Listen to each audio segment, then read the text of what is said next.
Update कयूं पिया आवां के सेवन शरीफ खान जी एचआर जेडीओ न्यूज़ जे रिपोर्टर फैसल शहजाद मुताबिक Sindh United party तालका seven J तरफा भान सैयदाबाद ऐं सेवन जे सहाफ़ी निज़ामुद्दीन गंभीर ऐं एसयूपी जे मेंबरनि मथां पुलिस गर्दी सेवन एसएचओ सेवन जे खिलाफ़ एसयूपी पारां ज़िले सदर दरिया खान लगारी असगर सोलंकी ऐं एसयूपी जे मरकज़ी अॻवान गुलाम शबीर बुरड़ो नवाज़ रिंद सुहेल अहमद बुरड़ो मंजूर अहमद चन्ना अब्दुल हकीम ऐं ॿियनि कलंदरी प्रेस क्लब जे सहाफ़ियनि उहिदेदारनि शिरकत करे रैली कढी। नहीं चलेगी नहीं चलेगी। अज सेवन में यूनाइटेड पार्टी के सदे ते मुख्तलिफ मकतब फिकर ऐं पार्टियुनि सां तालुक़ रखंदड़ जेके हे सभई माण्हू निकिता आहिनि, इहे पुलिस जी नाजाइज़ सेवन में ज़ुल्म कारो ॾाणे जी मुक़ररी खां बाद में जेके चोरूं पुरूं ऐं धाड़ा शुरू थिया आहिनि तालके सेवन माथे कमनी खे पुरूं धाड़ा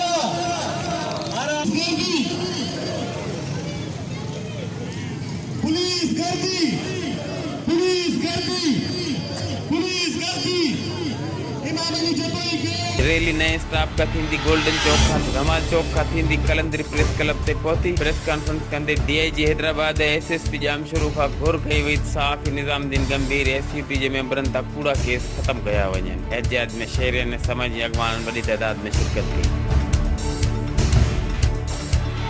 एचआर जेडीओ न्यूज़ ते हिन वक़्त ताईं बस एतिरो ई। वधीक ख़बरनि ऐं अपडेट्स लाइ ॾिसंदा रहो एचआर जेडीओ न्यूज़।